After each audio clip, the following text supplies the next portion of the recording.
राधे राधे, जय श्री कृष्णा। आज हम ऐसे भक्त की कथा सुनने वाले हैं जिसके घर स्वयं जगन्नाथ जी दौड़े दौड़े खिचड़ी खाने आए थे। आप सभी ने सुना होगा कर्माबाई के बारे में। उनके श्री पूज्य पिताजी ठाकुर जी की सेवा करते थे।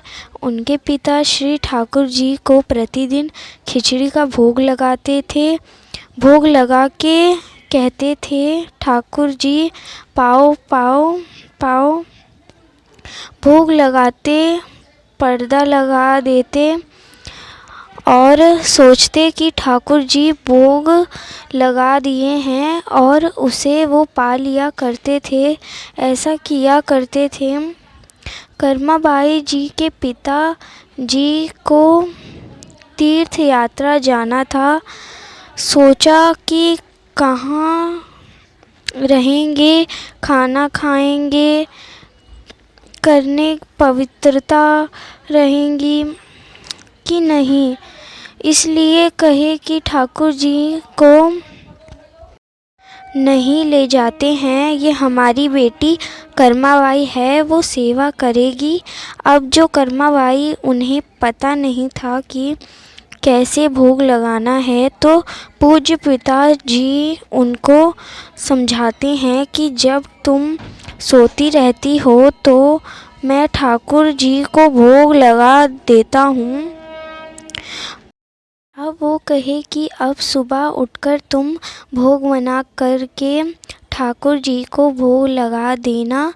तो वो बोली, जी पिताश्री। अब कर्माबाई सुबह सुबह उठी, स्नान नहीं की, सीधा चूल्हे में आग लगाई और आग लगाकर ऊपर कढ़ाई रखी और सारी सामग्री डाली। फिर कही कि मैं अपनी दिनचर्या भी कर लूँ।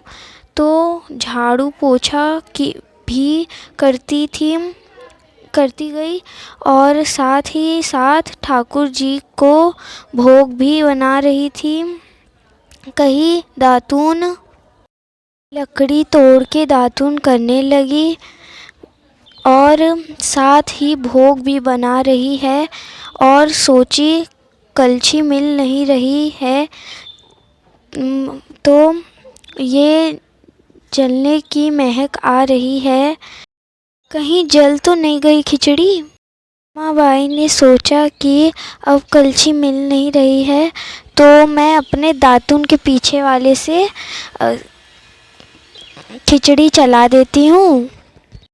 और ऐसे भोग सिद्ध करके बिना नहाए धोए कर्माबाई ले आई और ले जा कर के थाल में खिचड़ी रख कर के कहीं, आइए लाल जी जल्दी भोग लगाइए।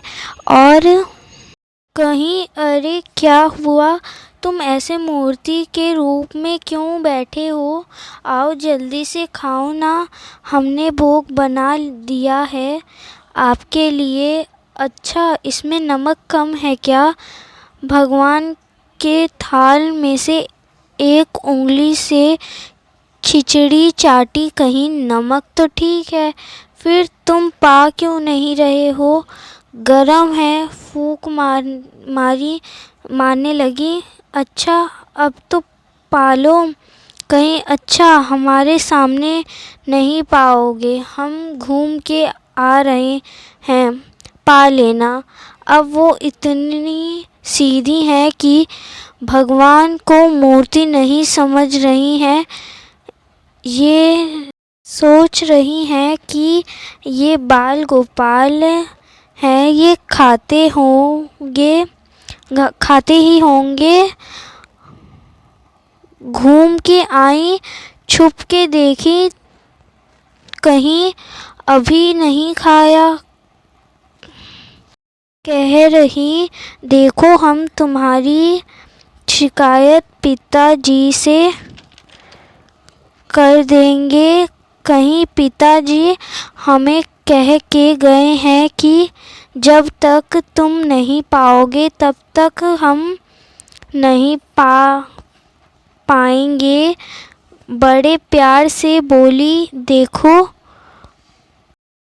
पालो, हमें बहुत भूख लगी है। बैठी बैठी रोने लगी, बोली, कब पाओगे तुम? नहीं पाओगे तो हम कैसे पाएंगे? ठाकुर जी को उठाए और भोग को लेकर ठाकुर जी के मुंह के पास लेके गई। ठाकुर जी नहीं पाए। उसकी भाव को देखकर ठाकुर जी खुद रोक तो पाएंगे नहीं। अब अंत में कर्मा बाई बोली कि तुम्हें पता है कि हमारे पिताजी क्यों पसंद करते हैं? क्योंकि तुम्हारे गाल इतने फूले फूले हैं, इसलिए इतना मानते हैं। अगर तुम खाओगे नहीं तो तुम्हारे गाल पिचक जाएंगे और पिताजी तुम्हें छोड़ देंगे और नए गोपाल लेके आएंगे। अब इतना ही बोलते ही प्रभु उसके रस में इतना मधुर था कि जगन्नाथ स्वयं को रोक नहीं पाए और उड़ीसा से कर्माबाई के पास खिचड़ी खाने गए थे। वो दौड़े दौड़े गए थे। ऐसे हमारे ठाकुर जी हैं जो भक्त कहते पर रीझ जाते हैं और भक्त से मिलने आ जाते हैं। आज के लिए इतना ही। आप सभी को राधे राधे, जय श्री कृष्णा।